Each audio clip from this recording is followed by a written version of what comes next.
Bueno, las administradoras de fondos de pensiones han desembolsado 66.500 millones de soles, de los cuales 7.000 millones de soles fueron retirados por ciudadanos que se encontraban sin trabajo, según informó AFP Integra. En tanto, el retiro promedio por afiliado fue de hasta 13 sueldos mínimos, un monto muy superior a los bonos entregados por el gobierno durante la pandemia, y en el 10% de los casos el monto retirado superó los 28 sueldos mínimos. Entre marzo del 2020 y agosto del 2021, los fondos administrados por AFP Integra, nada más, AFP Integra, una de las 4 AFP, mostraron una reducción del 33%, pasando de 70.190 millones a 46.999 millones de soles. El Fondo 2 fue el más impactado, sufriendo una reducción de hasta 35%. Para conversar sobre ese tema, ya estamos conectados con Aldo Ferrini, gerente general de AFP Integra. Señor Ferrini, ¿cómo está? Muy buenas tardes. Buenas tardes, Omar. Gracias por la invitación. Bueno, en principio creo que tocaría ya hacer un balance. Estamos en octubre y me parece que ya se está terminando de entregar lo último que faltaba, ¿no? Esta norma que permitiría retirar hasta 4 unidades impositivas tributarias, 17.600 soles. ¿Cuánto dinero ha salido del sistema privado de pensiones en total? ¿Cuánto ya se está administrando en este momento? Como comentaste al inicio de la entrevista, se han entregado 66.500 millones de soles. Eso es entre todas las AFPs, desde el primer retiro en marzo del año pasado a agosto de este año. ¿Y eso cuánto representa en salida? Es más o menos un tercio de los fondos que habían a inicios de la pandemia, ¿no? Eso es lo que se ha entregado en este periodo. Un tercio. ¿Y eso qué impacto tiene? Es decir, el hecho de que salga tanta cantidad de dinero del sistema privado de pensiones, ¿qué genera sobre los fondos que se quedan? ¿Tiene un impacto en la rentabilidad? ¿Las rentabilidades son menores producto de esta salida? ¿Cuáles son los efectos inmediatos, sobre todo sobre los afiliados que todavía están ahí en las AFP? A ver, las rentabilidades desde marzo del año pasado a la fecha han sido positivas y bastante buenas. ¿Ah, sí?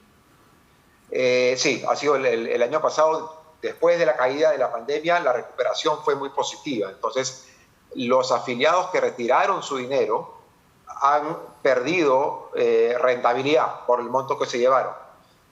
Y los que han dejado su dinero han ganado rentabilidad. La pregunta es si la rentabilidad hubiese podido ser más alta déjame, creo que estoy con un retorno, un segundo. A ver, vamos a solucionar el tema de la comunicación. Sí, ahí mejor, ¿no? Sí, nosotros lo escuchamos perfectamente. Ok. No, entonces, lo que decía es, los afiliados que se han quedado han tenido buenas rentabilidades, y los que retiraron sus fondos han perdido la rentabilidad por el monto que retiraron. En el año, por ejemplo, la rentabilidad del Fondo 3 ya alcanza el 12%, a pesar de que lo invertido en el Perú por la coyuntura política ha tenido retornos negativos. Todo lo positivo ha sido por el efecto de la diversificación en los mercados internacionales. Eso es bien interesante. El Fondo 3, para que la gente lo tenga claro, es el fondo, entendemos, de mayor riesgo, ¿verdad? Hay una mayor cantidad invertida, entiendo, en acciones. Pese a que es el fondo de mayor riesgo, es el que ha registrado una rentabilidad de 12% en lo que va del año. Así es, en lo que va del año va 12%, esto es por las inversiones en el extranjero, este es un claro efecto de lo positivo de la diversificación, y también porque parte de las inversiones han estado en dólares, y al estar en dólares la devaluación en este sentido beneficia a la rentabilidad que registramos. ¿Y qué ha pasado, por ejemplo, sin salirnos del Fondo 3, con lo que ha estado invertido en el Perú, en acciones, en bonos, a nivel local?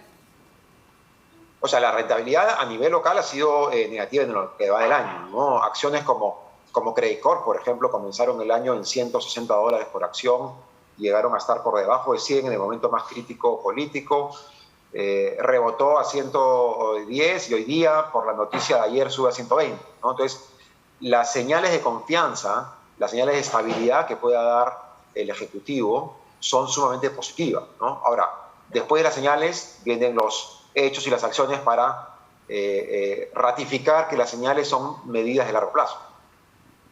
Ahora, hablábamos del fondo 3, que es el fondo de mayor riesgo, pero Sí. tengo entendido, y corríjame por favor si me equivoco, señor Ferrini, que la mayor cantidad de los afiliados se encuentra en el fondo 2, ¿no? Que es una especie de intermedio.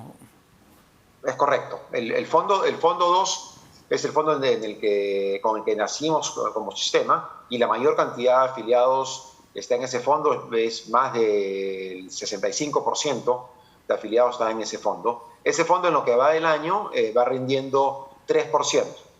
3%. Y a ver, no es mucho, ¿no? Es No. conservador, más bien. Sí, efectivamente, si lo comparas con el fondo 3, que es el más agresivo, hay una diferencia importante. Hay varios factores, ¿no? Uno, está más invertido en renta fija, y la renta fija este año ha tenido una subida de tasas y eso genera una caída del valor. Claro. Y dos, está más invertido en Perú. Por lo tanto, el efecto de diversificación en el fondo 2 ha sido menor. Y por eso tiene una menor rentabilidad. Ahora, el fondo 2 venía de muy buenos años. Por lo tanto, cuando miramos en el largo plazo, el fondo 2 está rindiendo los últimos 3 años cerca de 8% por año. ¿Y qué ha pasado con el fondo 1, que es el más conservador de los 3? Digamos, acá se ha dado la figura al revés. El fondo 1, al estar más invertido en renta fija, más invertido en Perú, ha tenido un peor performance y es el único fondo que está negativo este año. Está rindiendo menos 4% en lo que va del año. Pero también, como el fondo 2, e incluso mejor, los años previos han tenido retornos muy positivos para ese perfil de riesgo, y en los últimos 3 años estamos rindiendo alrededor de 7%, entre 6 y 7% para el fondo 1. Entonces, ahora, dos cosas acá importantes. Sí. El efecto de diversificación es muy potente, y dos, la medición que se tienen que ver en los fondos de pensiones son siempre a largo plazo. Ahora, a modo de recomendación, ya, si yo solicité mis 17.600 soles, ¿no? poniéndonos en el caso extremo, porque tenía miedo de la coyuntura, tenía miedo de lo que vaya a pasar con este nuevo gobierno, pero bueno, tengo mi plata ahí, en el banco, no le he movido, no le he invertido, está ahí, veo mi voucher todos los meses. ¿Qué es lo más recomendable? ¿Puedo regresar ese dinero a la AFP? Sí, se puede regresar a la AFP como un aporte voluntario, tanto con fin previsional o sin fin previsional. Cualquiera de los dos mecanismos existen, siendo conscientes nosotros en Integra de los montos grandes que se han retirado. Para los aportes con fin previsional, lanzamos en enero de este año una propuesta que ya está implementada, de cobro de 0% en comisiones para los afiliados que hagan aportes con fin previsional durante los próximos 3 años. Ajá. Entonces, con esto lo que buscamos es que se reconstruyan los fondos de pensiones de los ciudadanos para que tengan una mejor pensión, siendo conscientes que muchos de ellos tal vez retiraron los fondos porque necesitaban el dinero por la pandemia. Pero sí, claro, también hemos visto por la data que incluso tú has comentado, que que 1 de cada 3 soles que salieron fueron para ciudadanos que no tenían trabajo y 2 fueron para ciudadanos que sí tenían trabajo, por lo tanto las necesidades eran menores. Creo que ahí hay un espacio para que los ciudadanos, los clientes, puedan destinar un poco más de los ahorros para la pensión, que igual va a ser importante. Perfecto, señor Ferrini. Muchísimas gracias por esta explicación. Aldo Ferrini, gerente general de AFP Integra. Así que datos positivos y negativos, ¿no? El fondo 3 con una buena rentabilidad en lo que va del año, 12%. El fondo 2, donde está la mayoría de afiliados, un 3% más conservador. Pero el fondo 1, que es el más conservador de los 3, sí está registrando una rentabilidad negativa. Esperemos que esto se mejore en los próximos meses. Pero tenemos que despedirnos. Antes de eso, mencionar que el presidente de la República, Pedro Castillo, se ha reunido alrededor de las 3 de la tarde, ahí está justamente el documento de registro de visitas del despacho presidencial, se ha reunido con quienes serían los designados para directores del Banco Central de Reserva, el economista Germán Alarco, la economista Roxana Barrantes y el economista José Ignacio Tábara. Así que ya entendemos, según lo que había dicho el ex premier Guido Bellido, que desde el 1 de octubre está la resolución en el escritorio del presidente Castillo, la resolución que ratifica al doctor Julio Velarde como presidente del Banco Central de Reserva y la resolución que designa a Germán Alarco, José Tábara y Roxana Barrantes como los directores elegidos por el Poder Ejecutivo. Esperemos que tras esta reunión que ha sostenido el presidente Castillo, alrededor de las 3:30 de la tarde, con cada uno de ellos, pues en las próximas horas, en los próximos días, se ratifique y se designe a los nuevos miembros del directorio del Banco Central de Reserva. Pero ahora sí, nosotros tenemos que despedirnos. Ustedes no se despeguen de la programación de RPP Televisión, que ya viene Valeria Fuertes en Central.